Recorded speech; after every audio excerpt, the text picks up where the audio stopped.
Good morning, everybody. We have a higher trade in the grain markets here early on Thursday morning.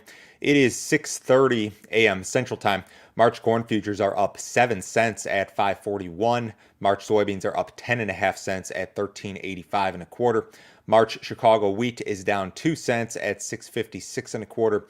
March Kansas City wheat is down 1 and a quarter at 635 and a half. A couple of housekeeping notes here, guys. I did a live stream yesterday with Ed Ussett from University of Minnesota, and so I can put this on my screen here.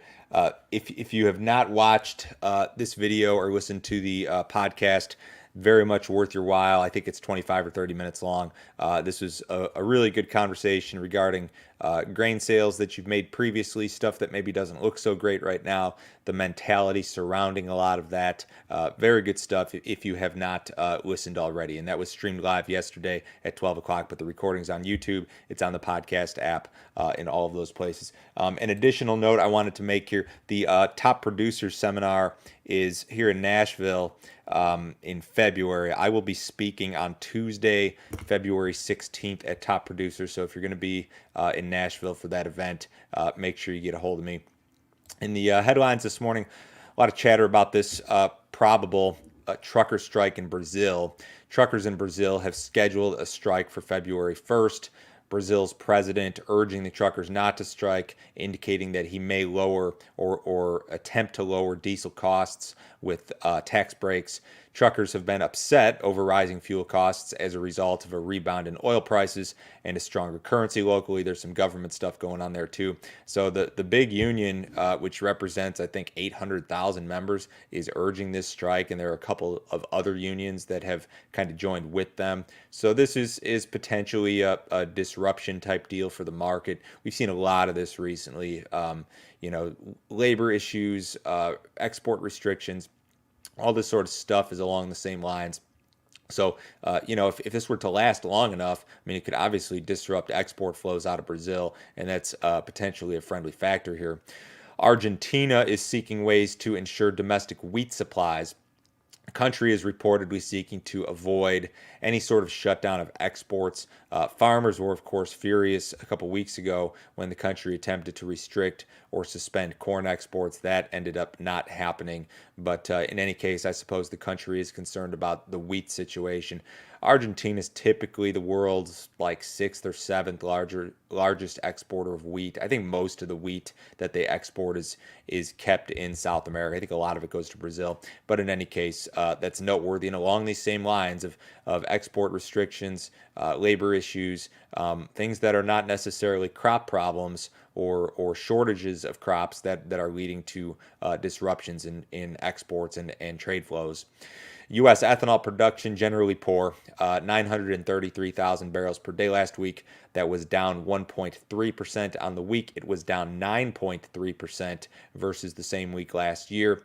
Ethanol stocks declined marginally, but are still very high at about 23.6 million barrels.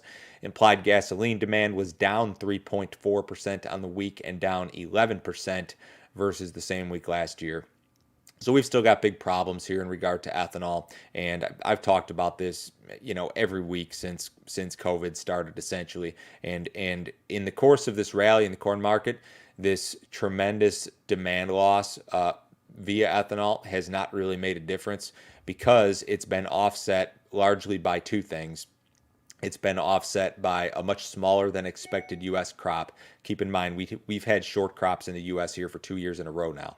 And the other thing is surging export demand. So we've been able to make up that demand that's been lost via ethanol production. But when it's all said and done, I would guess that we'll end up losing 1 billion bushels of corn demand over the course of 2 or 3 marketing years because of this COVID situation and the ethanol ties. The U.S. stock market had its worst performance in 3 months yesterday. The S&P lost 2.6%. That was the worst daily loss since October 28th. The Fed didn't really do anything interesting yesterday. They kept the overnight interest rate near zero as expected. No change to the monthly bond purchases as expected. The Fed pledged to keep support intact until a full economic recovery has taken place. I'm not quite sure how you quantify that, but that's what they're looking for. We've got an export sales report from USDA this morning at 7:30 Central Time. Again, we're looking for strong corn and soybean export sales, given recent purchases. Corn sales expected 900,000 to 1.7. Soybean sales expected about 1 million up to 2 million. Wheat sales expected 250 to 650. The cattle market yesterday was a little bit lower, and this rally back in the corn market probably hasn't helped feeder cattle prices. You've still got this big difference between the board and cash. Cash cattle is just hasn't done much yet this week, but I think like there were some asking prices at 112 or 113, and then maybe some other stuff at 113 to 115. So we could see things pick up a little bit in cash this week, and I hope it does. Hope it can follow suit. Ahead of the cash open in the outside markets, the stocks are about flat. The Dow's up 50 points, S&P's down 1, gold and silver down a little bit. U.S. dollar is up a little bit and was strong yesterday as well. Crude oil is down 13 cents in the March WTI at 52.72. Remember, guys, if you need some more information from me, visit my website. It is www.standardgrain.com. Go to that website, click on Grain Marketing Plan here in the upper right-hand corner. For $49 a month, I will send you my morning email, which goes out every business day at 6:30 a.m. Central Time. It includes any overnight headline that you need to be aware of, all my grain marketing recommendations. I break down my sales by crop year, by percentage. You don't need to be a futures or options trader to participate in this stuff. You can cancel this deal at any time, no other fee, no other obligation. Certainly check that out. Everybody have a great day today. I will talk to you on Friday morning.